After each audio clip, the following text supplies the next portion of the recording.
Hello बच्चों, आइए इस प्रश्न को देखते हैं। स्तंभ ए में वैज्ञानिकों की सूची का स्तंभ बी में उनके संबंधित विचारों से मेल करें। स्तंभ एक, ए डार्विन, बी ऑपेरन, सी लैमार्क या डी वैगनर। स्तंभ बी, एक, ए बायोजेनेसिस, दो, अंगों का उपयोग और अनुप्रयोग, तीन, प्रायद्वीपीय के ड्रिफ्ट का सिद्धांत या चार, प्राकृतिक चयन द्वारा विकास। इस प्रश्न की जो मुख्य अवधारणा है, मुख्य अवधारणा वह है उद्विकासीय सिद्धांत। यहाँ पर हम विभिन्न वैज्ञानिकों द्वारा दिए गए उद्विकासीय सिद्धांतों के बारे में देखेंगे और इनका क्या मत था उसके बारे में भी देखेंगे। तो यदि सबसे पहले हम डार्विन की बात करें तो डार्विन ने उद्विकास के क्षेत्र में बहुत काम किया और इन्होंने प्राकृतिक चयन का या प्राकृतिक वरण का सिद्धांत दिया था। प्राकृतिक चयन द्वारा विकास का सिद्धांत इनका मुख्य सिद्धांत था और प्राकृतिक चयन इसके अनुसार प्रकृति ऐसे लक्षणों को चुनती है जो जीवों को उनके वातावरण में रहने के लिए बेहतर अनुकूलित बनाती है और ऐसे जीव जिनमें बेहतर लक्षण पाए जाते हैं, जिनमें अधिक अनुकूलन हेतु अधिक उपयुक्त लक्षण पाए जाते हैं, प्रकृति ऐसे जीवों का चयन करती है और ऐसे जीव अधिक प्रजनन में सक्षम होते हैं और ऐसे जीवों की संख्या में वृद्धि होती है।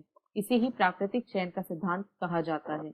यदि ऑपेरन की बात करें तो ऑपेरन जो थे, इन्होंने रासायनिक विकास का सिद्धांत दिया था। इनके अनुसार सरल अकार्बनिक यौगिकों से जटिल कार्बनिक यौगिकों का निर्माण हुआ और इस प्रकार पृथ्वी पर धीरे धीरे जीवन की उत्पत्ति हुई।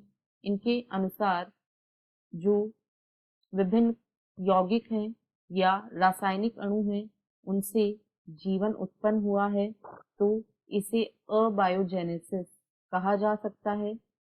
अतः ऑपेरन के द्वारा अबायोजेनेसिस का सिद्धांत दिया गया था। अब यदि हम लैमार्क की बात करें तो लैमार्क ने उपार्जित लक्षणों की वंशागति का सिद्धांत दिया था।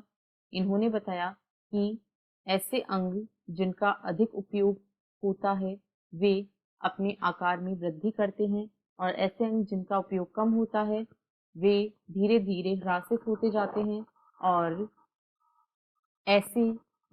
ऐसे लक्षण जिन्हें जीव अर्जित करते हैं वे अगली पीढ़ी में वंशागत होते हैं। अतः इन्होंने उपार्जित लक्षणों की वंशागति का सिद्धांत दिया था। और यदि वैगनर की बात करें तो इन्होंने पृथ्वी के विकास से संबंधित प्रायद्वीपीय ड्रिफ्ट का सिद्धांत दिया था। इन्होंने प्रायद्वीपीय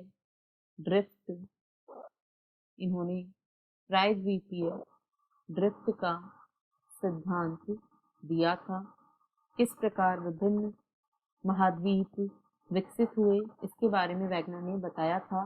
तो यदि इनके सही मेल को देखें तो डार्विन ने प्राकृतिक चयन का सिद्धांत दिया था, ऑपेरन ने अबायोजेनेसिस, लैमार्क ने अंगों का उपयोग व अनुपयोग तथा वैगनर ने प्रायद्वीपीय ड्रिफ्ट का सिद्धांत दिया था।